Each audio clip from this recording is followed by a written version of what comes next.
నమస్తే welcome to వాయిన్ news. Social media ఇన్ఫ్లుయెన్సర్లను పాకిస్తాన్ అస్త్రంగా వాడుకుందా? ఇన్ఫర్మేషన్ సంపాదించేందుకు చాలా ప్రయత్నాలు జరిగిన సోషల్ ఇన్ఫ్లుయెన్సర్లకు పాకిస్తాన్లో రాచ మర్యాదలు చేయించడం ద్వారా వారిని ఆకట్టుకొని ఐఎస్ఐ కూపిలాగిందన్న వాదనలు బలపడుతున్నాయి. ఇప్పటికే యూట్యూబర్ జ్యోతి మల్హోత్రా అరెస్ట్ అయింది. ఇప్పుడు భయ్యా సన్నీ యాదవ్ వంతు వచ్చింది. వీళ్ళు బార్డర్ దాటి అందించిన సమాచారం ఏంటి? దర్యాప్తు సంస్థల విచారణలో ఏం తేలుతోంది? Watch the special story.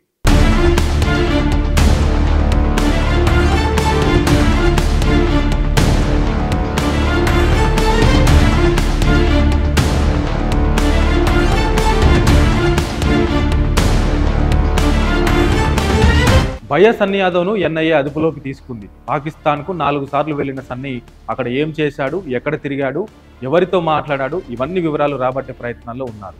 తీగలాగితే డొంక కదిలింది అన్నట్లు నిజానికి చట్టబద్ధంగా పాకిస్తాన్ వీసా తీసుకొని అక్కడికి వెళ్ళడం, ఎక్స్ప్లోర్ చేయడం తప్పు కానే కాదు. కానీ అదే పనిగా పాకిస్తాన్కి వెళ్ళడం అంటే కథ మరోలా ఉందని అర్థం చేసుకోవచ్చు. పాకిస్తాన్ గురించి ఆహా ఓహో అని చెప్పడం, వారిచ్చే ఆతిథ్యాన్ని స్వీకరించి మన దేశపు వివరాలు పంచుకోవడం తప్పు. జ్యోతి మల్హోత్రా విషయానికి వస్తే పైకి చూస్తే ఆమె ఓ ట్రావెల్ బ్లాగర్. కానీ ఆమె వెనుక AK-47లతో పాకిస్తానీ గన్మెన్లు ఉండడం పెద్ద డౌట్లు క్రియేట్ చేసింది. తీగలాగితే డొంక కదిలింది, బండారమంతా బయటపడింది.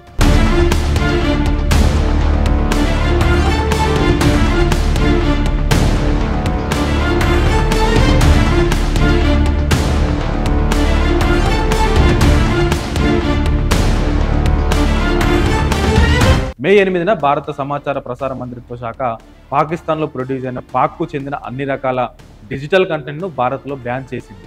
ఇందులో సినిమాలు, వెబ్ సిరీస్లు, పాటలు, పోడ్కాస్ట్లు, ఇతర మీడియా కంటెంట్ ఉన్నాయి. ఇండియాలోని OTT ప్లాట్ఫామ్లు, స్ట్రీమింగ్ సర్వీసెస్, సోషల్ మీడియా ప్లాట్ఫామ్ల్లో ఈ కంటెంట్ను తొలగించాలని ఆదేశించారు. ఎవరూ అప్లోడ్ చేయొద్దన్నారు. చేస్తే కఠిన చర్యలు ఉంటాయన్నారు. కానీ యూట్యూబర్ భయ్యా సన్నీ యాదవ్ లేటెస్ట్ అప్లోడ్స్ అన్నీ పాకిస్తాన్ టూర్కు సంబంధించినవే ఉన్నాయి. అందుకే ఎన్ఐఏ చేతిలో బుక్ అయ్యాడు. నిజంగానే గూఢాచార్యం చేశాడా, చేయలేదా? కేవలం బైక్ రైడ్తో ఎక్స్ప్లోర్ మాత్రమే చేశాడా? అసలు ఏం జరిగిందన్నది ఎన్ఐఏ విచారణలో తేలుతుంది. కానీ పాకిస్తాన్లో తీసిన వీడియోస్ అప్లోడ్ చేయొద్దని ఒకవైపు కేంద్రం సీరియస్గా ఆదేశాలు ఇచ్చినా సన్నీ మాత్రం అవేవి పట్టనట్లు అప్లోడ్ చేయడమే ఇప్పుడు కీలకంగా మారింది. భారత్ పాక్ మధ్య ఉద్రిక్తతలు ఉన్న టైంలో ఎందుకు ఇలా అప్లోడ్ చేశాడన్నది ఎన్ఐఏ తేల్చబోతుంది. భారత్ పాక్ ఉద్రిక్తతల టైంలో ఈ వీడియోలు పోస్ట్ చేస్తే వైరల్ అవుతాయని సన్నీ అనుకున్నాడా? యూట్యూబ్ అల్గారిథం పుష్ చేస్తుందనుకున్నాడో ఏమో కానీ పాకిస్తాన్ టూర్ వీడియోలు వరుసగా అప్లోడ్ చేస్తున్నాడు. అదే సమయంలో ఎన్ఐఏ రాడార్కు చిక్కాడు.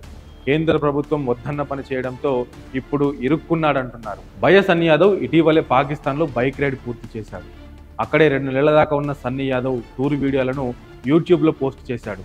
నిబంధనలకు విరుద్ధంగా తన సోషల్ మీడియా అకౌంట్లో ఇటీవలే పాకిస్తాన్లో బైక్ రైడ్ వీడియోలను అప్లోడ్ చేయడంతో పెద్ద రిస్క్ చేశాడు. టూర్ ముగించుకొని భారత్ వచ్చిన భయ్యా సన్నీ యాదవ్ను చెన్నై ఎయిర్పోర్ట్లో ఎన్ఐఏ అధికారులు అదుపులోకి తీసుకున్నారు.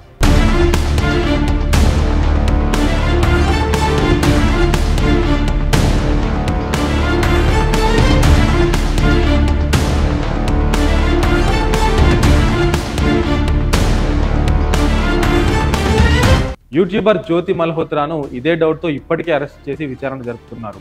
ఈ క్రమంలోనే ఎన్ఐఏ అధికారుల దృష్టి భయ్యా సన్నీ యాదవ్పై పడిందంటున్నారు.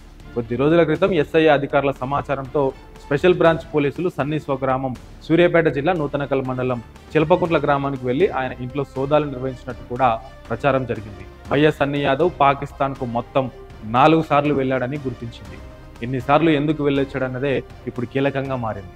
పాకిస్తాన్ టూర్పై విమర్శలు రావడంతో భయ్యా సన్నీ యాదవ్ ఇటీవలనే ఓ వీడియో రిలీజ్ చేశాడు. తనపై కొంతమంది తప్పుడు వీడియోలు పెడుతున్నారని, ఎలాంటి ఆధారాలు లేకుండా ఆ తప్పుడు ప్రచారం చేయొద్దన్నాడు. సో అసలు మ్యాటర్ ఏంటో మొత్తం త్వరలోనే బయటకు రాబోతుందంటున్నాయి ఎన్ఐఏ వర్గాలు. ఇప్పటికే ఇల్లీగల్ బెట్టింగ్ యాప్స్ ప్రమోట్ చేసిన విషయంలో మార్చి 22న భయ్యా సన్నీ యాదవ్పై సూర్యాపేట జిల్లా నూతనకల్ పోలీసులు కేసు నమోదు చేశారు. అప్పటి నుంచి సన్నీ పోలీసులకు దొరకడం లేదు. విదేశాల్లో ఉన్నాడని తేలడంతో లుకౌట్ సర్క్యులర్ సైతం జారీ చేశారు పోలీసులు. ఆ కేసులో తనను అరెస్టు చేయొద్దంటూ ఇప్పటికే సన్నీ యాదవ్ కోర్టును సైతం ఆశ్రయించాడు. సో ఒక సమస్య ఉండగానే పాకిస్తాన్ టూర్, అక్కడి వీడియోలు అప్లోడ్ చేయడం ద్వారా మరో సమస్యలు ఎదుర్కొన్నాడు భయ్యా సన్నీ యాదవ్.